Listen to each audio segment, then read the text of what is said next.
నమస్తే అందరికీ శనార్థులు. నేను మీ గౌరిని. ఇక మీకోసం మంచి మంచి వార్తలన్నీ పట్టుకొచ్చిన. ఇక ముందుగా వార్తలు ఎంత చూద్దాం పారి. ప్రాజెక్టుల్లో అసలే లేవంట నీళ్లు. అయ్య బిడ్డలు ఏడిస్తే నిండుతాయంట కన్నీళ్లు. ప్రాజెక్టులు ఆపుతున్నారంట కేంద్రం. కేసీఆర్ సార్ అయిండు మస్తు గరం. మగ పొలగా నాగం చేసిన ఆడపిల్లలు గిదేం పద్ధతి అని అంటున్నారు ముచ్చటిన జనాలు.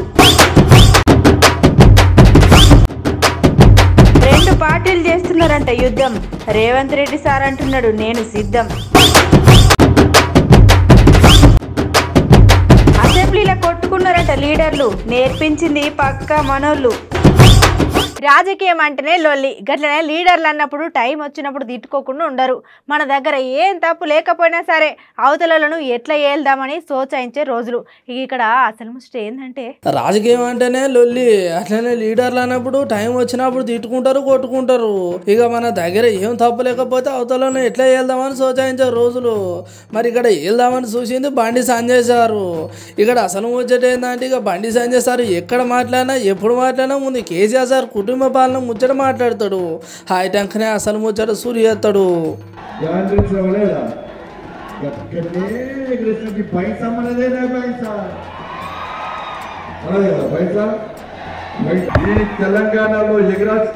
తెలంగాణలో ఎగరాల్సింది ఏజెండా ఎగిరేద్దామలేదా మనము కాసేపు ఎగిరారు. మనం చెప్తున్నాం ఆడ అయ్యా బిడ్డ గారికి ఓ ఓ ఓ నలుగురు వేస్తున్నాడు. బిడ్డ మీద కూడా డాడీ డాడీ డాడీ డాడీ అని బిడ్డేస్తున్నాడు. అయ్యనమో బిడ్డ బిడ్డ బిడ్డ బిడ్డ అయ్యేస్తున్నాడు. నిన్న మొత్తం ఏడ్చినాడు. నీళ్ళతో కాళేశ్వరం ప్రాజెక్ట్ నింపచ్చు తెలిసిందా మీకు? 27, 28 ప్యాకేజ్ నీళ్ళు రాలేరు కదా. రాణేద చేవేల కాలం ఉంది నీళ్ళు రాలేరు కదా. నిన్న అయ్యా బిడ్డలు ఏడ్చిన నీళ్ళతో మొత్తం నింపచ్చాడు. మొత్తం ఓ బిడ్డ అంటాడు. ఓ డాడీ అంటే ఎందుకు ఎడుతున్నారు? ఎందుకు ఎడతారు? ఎందుకు? సారాతండ పెద్ద సారాతండ 1,00,000 కోట్లే. 1 కాదు 2 కాదు 1,00,000 కోట్లు పట్టింది. 1,00,000 కోట్లు పెట్టి ఢిల్లీ పోయి దొంగసారా దందా వేస్తే అంటే దాన్ని ఇంగ్లీష్లో స్టైల్గా లెక్క అంటారు. మన సార్కు ఇష్టమైన స్కామ్ అంటే బిడ్డ కూడా అయ్యని ఇష్టపెట్టారు. మా అయ్యకి ఇష్టమైన స్కామే చేయాలి. నా బిడ్డకి అయ్యకి ఇష్టమైన దందనే చేయాలి. ఈ జనం చూసిన తర్వాత చేతుల గ్లాసు తీసి టీవీకి కొట్టి పట్టుకోవడం. కవితను కేసీఆర్ బిడ్డను అరెస్ట్ చేసిన పక్క అయ్యాలి కదా, చేసుడే కదా. ఈ కేసీఆర్ ఏమన్నా అని బిడ్డేమో స్వాతంత్రం ఓ నిజాం రజాకరణ హింసంటే నా బిడ్డపోతా బిడ్డను అరెస్ట్ చేస్తారా? చూసుగా పోతా తెలియదు కేసీఆర్. మా బిడ్డను అరెస్ట్ చేస్తారా? మహిళను అరెస్ట్ చేస్తారా? నేను బిడ్డ స్వాతంత్ర సమరం ఈరోజు కావాలా లేకపోతే రజాకరణ ఎదిరించిన వీరో ఛాన్సీ అని ఏం లేదు. మీ బిడ్డ చేసిన దందేంటే దందా ఎవరైనా ఆడవాళ్ళు చేస్తారని చేస్తారా? ఇప్పుడు ఏమంటారు తెలుసా? టీఆర్ఎస్ పార్టీ కార్యకర్తల నా బిడ్డకు నోటీస్ రాగానే ఊళ్ళలో బయలు కడగటలే, ఇల్లు కడగటలే, ఇక బీజేపీ ఉరికేయాలి. మళ్ళీ తెలంగాణ ఉద్యమం సాగాలి. పక్క మీరు ఎక్కడున్నా ఏదైనా చిక్కుకు తిప్పిస్తాను బిడ్డ గ్యారెంటీ. నోడిని అంటున్నాడ బండి సంజయ్ ఇట్లా జైలుకు చేరంటే బండి సంజయ్ని జైలు పంపిన అంటున్నాడు రాష్ట్ర ముఖ్యమంత్రి. అదే బండి సంజయ్కి జైలు కొత్తగా ఎన్నిసార్లు చనిపోయాను నేను, ఎన్నోసార్లు లాఠీ దెబ్బతిన్నాను నేను. మొన్న జైలుకి ఎందుకు పోయినా నేను? 317 టిక్కర్ దందా వేసి జైలు పోలే, కాశీలో పట్టాల దందా వేసి జైలు పోలే, జాగలు కబ్జా చేసి జైలు పోలే, గ్రానైట్ దందా చేసి గుట్కా ఆ దందా ఈ దందా చేసి జైలు పోలే. దేశం కోసం ధర్మం కోసం నా హిందూ సమాజం కోసం జైలు పోయిన ఆయనను అరెస్ట్ చేస్తే నోటీస్ ఇస్తే తెలంగాణ మొత్తం విధ్వంసం చేయాలట, మళ్ళా తెలంగాణ ఉద్యమం చేయాలట. రేపు 1400 మంది బలిదానం అయితే వాళ్ళని నమ్మి మీ కుటుంబం చేతిలో తెలంగాణ పెడితే నడ్డి విడిచి పేదలు ముసులు పోసుకొని తెలంగాణ రాష్ట్రాన్ని 5 లక్షల కోట్ల అప్పు చేసి చిప్ప చేతికిచ్చిన నీకు ఈ రోజు మళ్ళీ నీ కుటుంబాన్ని, నీ అవినీతి కుటుంబాన్ని కాపాడడం కోసమట తెలంగాణ రాష్ట్రంలో మళ్ళా ఉద్యమం చేయడట. సిగ్గుదారు ఫాల్స్ గారు ఫ్లెక్స్ కట్టినట్టు ఉద్యమకారులు. కేసీఆర్ నిన్ను ఎవరు కాపాడాడు, నిన్ను ఎవరు కాపాడాడు? కేంద్రంలో ఉన్నది నరేంద్ర మోడీ గారి ప్రభుత్వం. అవినీతికి ఎక్కడ ఆస్కారం ఇవ్వకుండా నీలాంటి వ్యక్తులను, నీలాంటి కుటుంబాన్ని ఎట్టి పరిస్థితుల్లో జైళ్లకు పంపే ప్రభుత్వమే నరేంద్ర మోడీ గారి ప్రభుత్వం అన్న విషయాన్ని గుర్తుంచుకోవాలి. ప్రజలను దోషపెట్టి ప్రజలను మోసం చేసి రాష్ట్రాన్ని మోసం చేసి దొంగతనం చేసుకున్నాడు.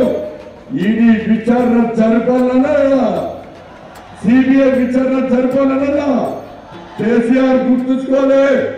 నీ తాటాకు చెప్పులకు భయపడే పార్టీ భారతీయ జనతా పార్టీ కాదన్నా.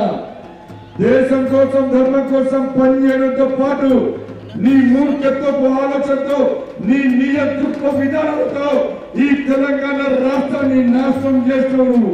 ఈ తెలంగాణ రాష్ట్రాన్ని కాపాడుకోవడమే లక్ష్యంగా భారతీయ జనతా పార్టీ ప్రజా సంగ్రామ యాత్ర ప్రారంభించింది. అదన్నట్టు అసలు ముచ్చట. మరి ఇప్పుడు ఎక్కడ చూసినా రాష్ట్రంలో అయ్యా బిడ్డ ఏడుపులే వినిపిస్తాయని చెప్పుకుంటూ వచ్చిండు బండి సంజయ్ సారు. అయ్యా చూస్తేనేమో అట్లా, బిడ్డ చూస్తేనేమో ఇట్లా గమ్మత్తుగా గరం మాటలు అన్నాడు. వాళ్ళు ఏడిస్తే ఎండిపోయిన ప్రాజెక్టులు నీళ్ళు కూడా నిండుతాయని నిమ్మలంగా చెప్పుకుంటూ వచ్చిండు. మొత్తానికి ఇవ్వాలి నేనైనా రేపు నువ్వైనా ఇక ఎవరు తప్పు చేసినా జైలుకు పోడు తప్పదని జర జాగ్రత్తతో అని చెప్పిండు. ఈ ముచ్చట జర ముందుకు పోయేటట్టే ఉన్నాయని అంటున్నారు ముచ్చటిన ముగ్గురు లీడర్లు.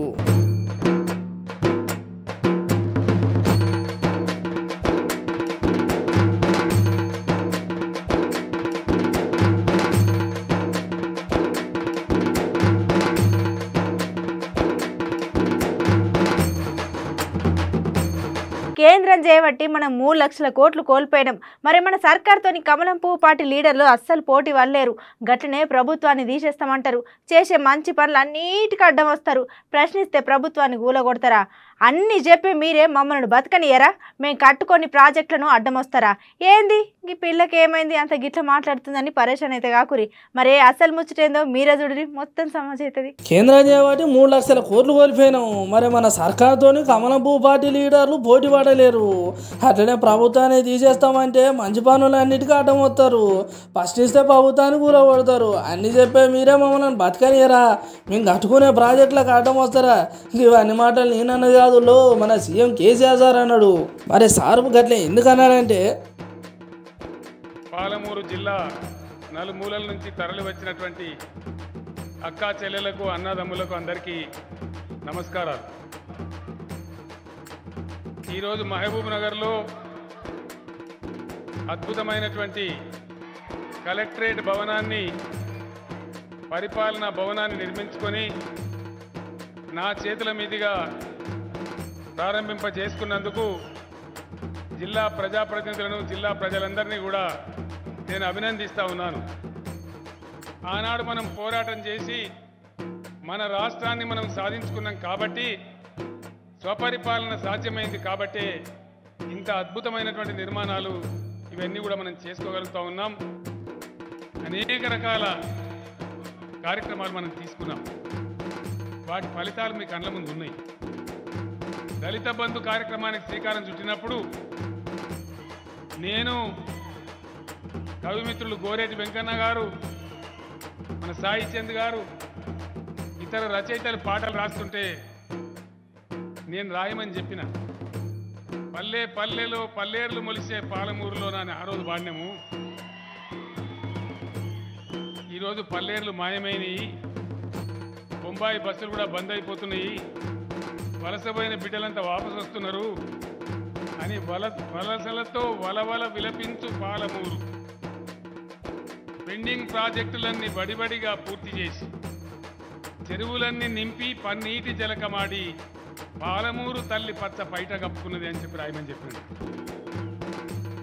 రైతు బంధు ఇవాళని అనుకున్నారా? ఒక రైతు చనిపోతే గతంలో పెద్ద పెద్ద మాటలు మాట్లాడిన నాయకులను మీరు చూసినారు. కేసీఆర్తో 3 అంతల దొడ్డు 4 అంతల ఎత్తున నాయకులను కూడా చూసినారు. ఆపద్ బంధు అని పెట్టి 50,000 ఇస్తామని చెప్తే 6 నెలలు చెప్పుల రేటెడ్ తిరిగితే 5-10,000 కూడా చేతికి రాని పరిస్థితి. ఇలా పొరపాటున ఒక రైతు చనిపోతే యాక్సిడెంట్ కానక్కర్లేదు, ఏ కారణం చేత చచ్చిపోయినా 5 లక్షల రూపాయలు వాళ్ళ కుటుంబానికి టంచన్గా వచ్చి జమయ్యే విషయం కూడా మీ కళ్ళలో చూస్తూ ఉన్నారు. రైతులు పండించే పంట అద్భుతంగా ఈరోజు మీ గ్రామాలలోనే కొనుగోలు కేంద్రాలు ఏర్పాటు చేసి ఒక గింజ కూడా లేకుండా ప్రభుత్వం కొనే పరిస్థితి మీరు కళ్ళారా చూస్తూ ఉన్నారు. సీఎం సార్ మాటలు జర గరం మీదనే ఉన్న ఘాటుగానే ఇచ్చాడు సవాలు. మరి తెలంగాణ రాకముందుకు ఎట్లున్నది, ఇప్పుడు ఎట్లున్నది, అట్లనే మరి 5 ఏళ్ళలో మనం ఏం చేసుకున్నాం, ఇప్పుడు ఎట్లున్నామని సంబరపడుకుంటా సంక్షేమ పథకాల గురించి ఉన్నాయి లేని అని చెప్పుకుంటూ వచ్చిండు. అంటే తెలంగాణ ఒక అసమర్థ కేంద్ర ప్రభుత్వం వల్ల, చేతగాని కేంద్ర ప్రభుత్వం వల్ల ఒక్క తెలంగాణ రాష్ట్రమే 3 లక్షల కోట్ల రూపాయలు నష్టపోయింది. ఒకటే ఒక్క మాట మీరు ఆలోచన చేయాలి. ఆనాడు కాంగ్రెస్ నాయకులు, ఇప్పుడున్న నరేంద్ర మోడీ ప్రధానమంత్రి గారు ఇదే జిల్లాకు వచ్చి సభలు పెట్టి పాలమూరు హమ్ బనాయింగే అంటే హమ్ బనాయింగే అని చెప్పి ఇదర్ గయా భయ్, క్యూ నహీ ఆయా? పైన పటారం లోన లొటారం, చెప్పేది డంబాచారం. ఒకటే ఒక్క మాట నేను అడుగుతా ఉన్నా. దండం పెట్టిన, నేను కడుపులో తల పెట్టిన, 150 దరఖాస్తులు ఇచ్చిన, నేనే స్వయంగా ఇచ్చిన. కరువు జిల్లా మరి అన్ని మాటలనే సీఎం సార్ అసలు ముచ్చట యాది మర్చిండా అని అనుకున్నాం, కానీ ముచ్చట 3 ముక్కలాలే చెప్పేసిండు. మరి ఇప్పుడు రాష్ట్ర పరంగా చూసుకుంటే అంత మంచిగానే ఉన్నది. మరి మనం మంచిగానే ఉంటే సరిపోతుందా? అవతల రాష్ట్రాలు కూడా ఏమైపోవాలి? ఇక ఇప్పుడు రాష్ట్రం కాదు, మనం దేశం పని చూసుకుందామని చెప్పుకుంటూ వచ్చిండు. ప్రధానమంత్రి స్వయంగా కేసీఆర్ ని ప్రభుత్వాన్ని కూలగొడతా అంటే ఏమన్నట్టు? ఏం అర్థం చేసుకోవాలా? నువ్వెట్లా గెలిచినావో మేమట్లా గెలవలేదా? మాకు ప్రజలు ఓట్లు లేకుండానే గెలిచినామా? ఏ కారణం చేత కూలగొడతావు? బెంగాల్కి పోయి మమతా బెనర్జీ నీ పార్టీ 40 మంది ఎమ్మెల్యేలు నాతో టచ్లో ఉన్నారని ఇవాళ ప్రధానమంత్రి చెప్పచ్చునా? ఎక్కడో ఒకడ దీనికి ఒక బెబ్బుల్లాగా పంజాలు ఇవ్వాలి, దెబ్బ కొట్టాలి. మొన్న హైదరాబాద్కు వచ్చిన దొంగలు టీఆర్ఎస్ ఎమ్మెల్యేలను చీల్చి ఇక్కడ పుల్లబెట్టి దీన్ని అస్థిరపరిచి మేము కిదిమి చేస్తామని వస్తే అనగబట్టి దొరకబట్టి జైలు వేసినాం. పాలమూరు జిల్లాకు ప్రత్యేకంగా నియోజకవర్గానికి ఒక 1000 ఇండ్ల చొప్పున అదనంగా కూడా మంజూరు చేస్తామని నేను మనవి చేస్తా ఉన్నా.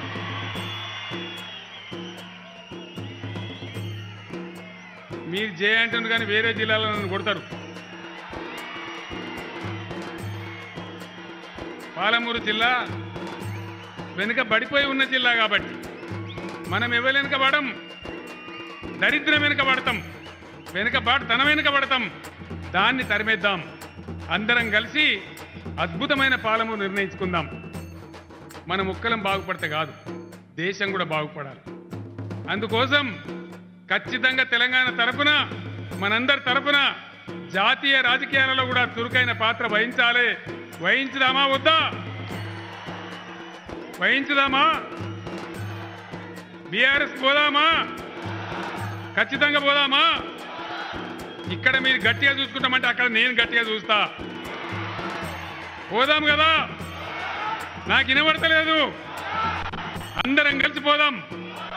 ఈ దేశం బాగుపడితేనే మనం కూడా బాగుపడతాం. కాబట్టి ఖచ్చితంగా తెలంగాణ లాగా భారతదేశాన్ని కూడా తయారు చేయడానికి భగవంతుడు ఇచ్చిన సర్వశక్తులోటి ముందుకు పోదాం. జాతీయ రాజకీయాలను కూడా ప్రభావితం చేద్దాం. అద్భుతమైన భారతదేశ నిర్మాణానికి తెలంగాణ గడ్డ నుంచే పునాదులేసి మన పేరు బంగారు అక్షరాలతో రాసే విధంగా ముందుకోదామని తెలియజేస్తూ నేను సెలవు తీసుకుంటా ఉన్నా. జై భారత్, జై తెలంగాణ. అంత మంచిగానే ఉన్నాయని జర చూసుకోరు సారు. మీరు చేసే పనులకు అభిమానులు తక్కువ ఉన్నారు, పడనోళ్ళు ఎక్కువ ఉన్నారు. అట్లనే మీరు రాష్ట్రం వెళ్తారు, అట్లనే దేశం వెళ్తారు, ఇక అది మీ ఇష్టం. కానీ నడిమిట్లా పబ్లిక్ మాత్రం పరిచయం చేయకూర్రి.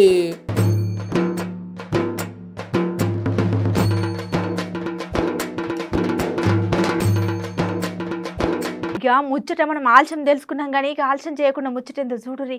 ఇక ఇప్పుడున్న సమాజంలో ఇట్లా కూడా అవుతుందా అని పరేషాన్ అవుతారు మీరు. అట్లున్నది ఇక్కడ ముచ్చట. అరే మగ పిల్లగాడు ఆడపిల్లగాళ్ళను ఆగం చేయంగా చూసినాం, కానీ ఒక మగ పొలగాన్ని కలిసి 4 ఆడపిల్లలు ఆగం చేసిరంట. ముచ్చట జరింత గమ్మత్తుగానే ఉన్నది. అరే మగ పొలగాడు ఆడపిల్లలను ఆగం చేయంగా చూసినాం, కానీ ఒక మగ పొరని కలిసి 4 ఆడపిల్లలు ఆగం చేసిళ్ళంట. ఇంకా అట్లా చేస్తారని పరిశాన్ కాకుర్రి, అసలు ముచ్చట చెప్తే తినుర్రి. మరి ఆగం చేసిళ్ళంటే అట్లనో ఇట్లా కాదులా, మొత్తం మందు దాన్ని కిడ్నాప్ చేసి మరి ఆగం చేసిళ్ళట అక్కడ ఆడపిల్లలు. ఇక చేసిళ్ళు కాలంగా అట్లున్నది. కానీ గంత అయిపోయినాక అన్యాయంగా రోడ్డు మీద విసిరేసిపోయిళ్ళు. పాపం పొలగానికి మత్తు నుండి మందిలోకి రాగానే ఇక ఏం చేయాలో తెలియక ఇజ్జత్ పోతుందని ఎవరో చెప్పలేదు. కానీ ఇట్లా చేసిళ్ళని ఒక వీడియో బయటకు వదిలేసిండు. ఇక ముచ్చట తెలుసుకున్న పోలీసులు మా దగ్గరకి ఇటువంటి కేసు రాలే అని చెప్పిండు.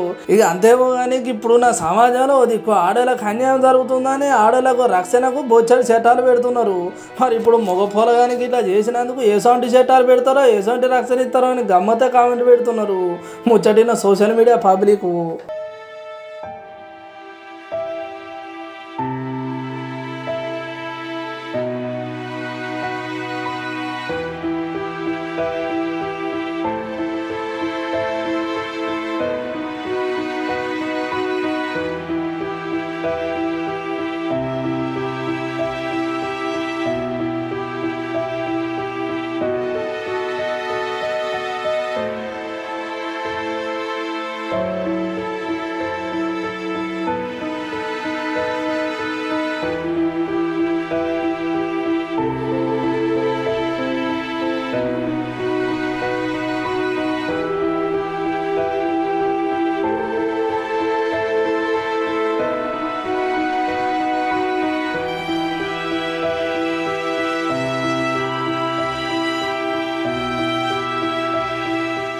ఇటు దిక్కు చూస్తేనేమో కారు గుర్తు పార్టీ లీడర్లు, మళ్ళీ అటు దిక్కు చూస్తేనేమో కమలం గుర్తు పార్టీ లీడర్లు కొట్టుకుంటున్నారు, గట్లనే తిట్టుకుంటున్నారు. మరే మీరు కొట్టుకునేనా జనాలకి ఏమైనా న్యాయం చేస్తారా అని అడుగుతున్నాడు చేతి గుర్తు లీడరు. మరి నేను చెప్పే ముచ్చటకు చేతి గుర్తు లీడర్ మాట్లాడేదానికి అస్సలు సంబంధం ఉండదు. ఇక తలకే ఖరాబ్ చేసుకోకుండా ముచ్చటినోరి. ఇటు దిక్కు చూస్తేనేమో కారు గుర్తు పార్టీ లీడర్లు, మళ్ళీ అటు చూస్తేనేమో కమలం పువ్వు పార్టీ లీడర్లు కొట్టుకుంటున్నారు, అట్లనే తిట్టుకుంటున్నారు.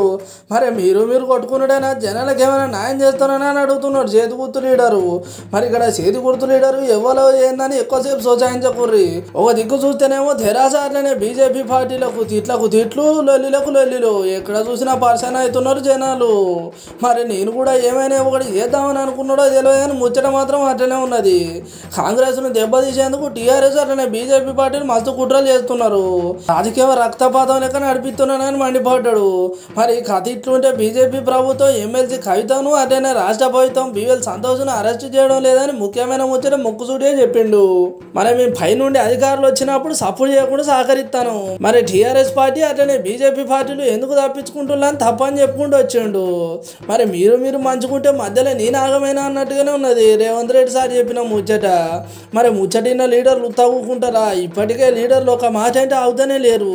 మరి రేవంత్ రెడ్డి సార్ ఒకటే పారి 2 పార్టీలో నడుచుకుంటూ సమస్యను పరిష్కరించాలన్న ఆలోచన లేదు. ఈ పక్కనే వందలాది డబుల్ బెడ్రూమ్ ఇల్లు కట్టారు, అవి అట్లనే మొండిగోడలాగా నిలబడ్డాయి.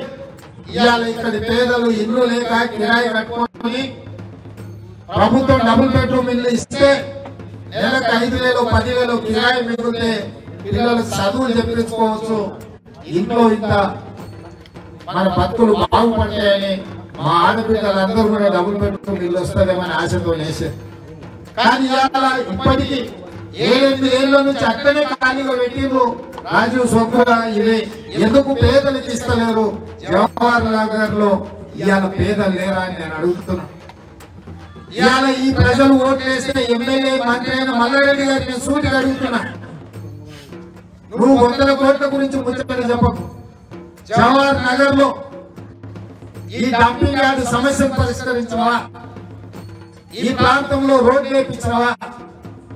ఈ పేదలకు డబుల్ బెడ్రూమ్ ఇల్లు ఇప్పించవా? ఈ ప్రాంతంలో ఉన్న పేదలు నిర్మించుకున్న ఇళ్లకు 58-59 జీవో ప్రకారం పట్టాలు ఇప్పించవా లేకపోతే రెగ్యులరైజ్ చేయించవా అని నేను అడుగుతున్నాను. మరి ముచ్చటిన లీడర్లు ఉత్తానే ఊకుంటారా? ఇప్పటికే లీడర్లు ఒక మాట అంటే ఆగుతానే లేరు. మరి రేవంత్ రెడ్డి సారు ఒకటే పార్టీ 2 పార్టీలో నడుచుకున్నాడు. మరి సార్ను వాళ్ళు ఎట్లా నడుచుకుంటాడని కామెంట్ పెడుతున్నారు ముచ్చటిన పబ్లిక్.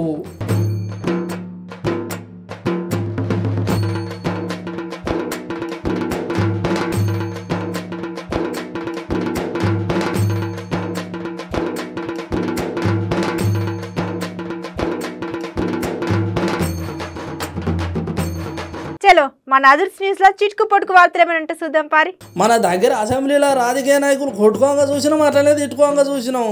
కానీ ఇక్కడ వీళ్ళు కొట్టుకున్నాడు చూస్తే వీళ్ళని చూసి మనోళ్ళకి ఇట్లా అసెంబ్లీలో కొట్టుకుని నేర్చిల్లా, లేకపోతే మనోళ్ళని చూసి వాళ్ళు కొట్టుకుంటున్నారు అని మస్తు మంది అంటే ఇన్నా.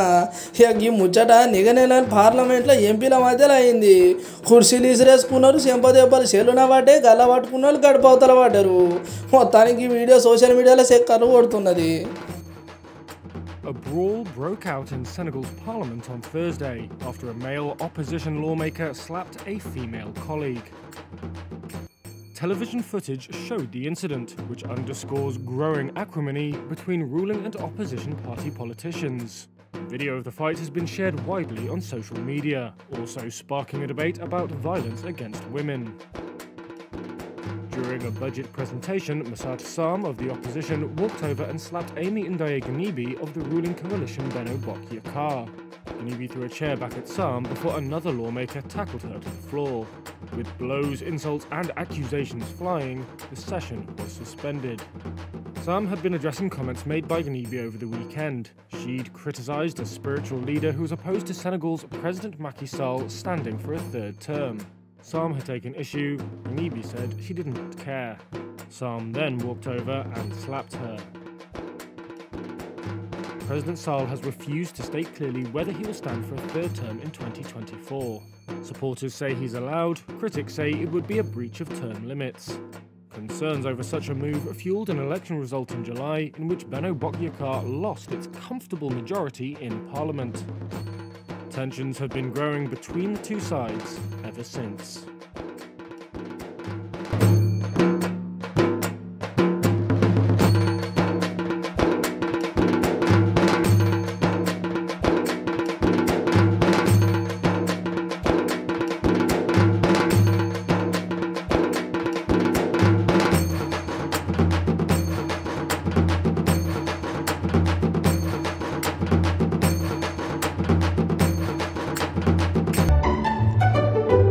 Nena, me pasito, pásame ese balón ahí. Me pasito. ¡Ay! ¿Esto qué es?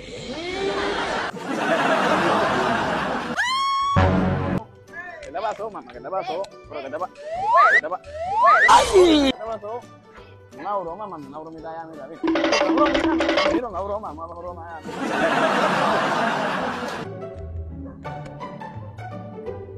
Vamos, pasito, pásame el balón ahí de rápido ahí. ¡Ay! ¿Esto qué es? Una bromita ahí, pero una bromita ahí, ¿verdad? Ya ves, una broma. Gracias, pues. ¿Ya?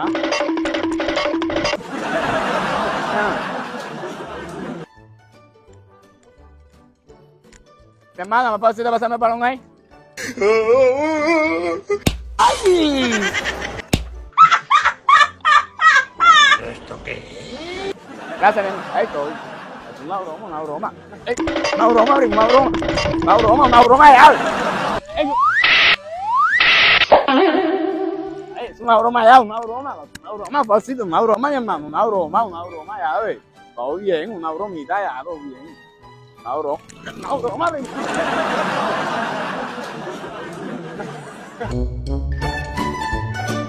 Mi hermano, pasito, pásame ese balón ahí. ¡Ay! ¿Qué está pasando aquí? Una broma ahí, ve, una broma. ¿Esto qué es? Mano, pasito, pásame el balón ahí. Tú vas a ser tan amable, ¿sí, güey? ¡Ay! ¿Esto qué es?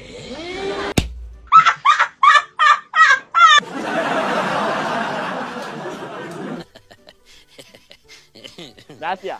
Gracias, ¿oíste? Ey, gracias. Mi hermano, es una broma. Ay, una broma. Ey, una bromita. Mi hermano, dame un pasito ahí, va. No puedo hacerte pasarme el balón ahí. Si puedes ser tan amable. La rapidez ahí, que estoy entrenando. ¡Ay!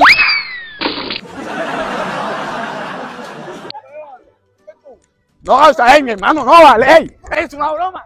Es una broma. Es una broma. Es una broma. Es una broma. Es una broma. Es una broma. Es una broma. Es una broma.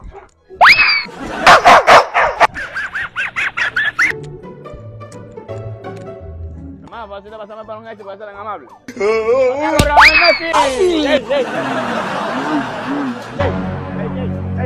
ఇలా మన others న్యూస్లో జర auto ఇటో మంచి వార్తలు చూసినాం. ఇంకెన్ని మంచి వార్తలు పట్టుకొని మళ్ళీ రేపు కూడా వస్తా. ఇక గప్పటిదాకా చూస్తూనే ఉండురి మన అమ్మ న్యూస్.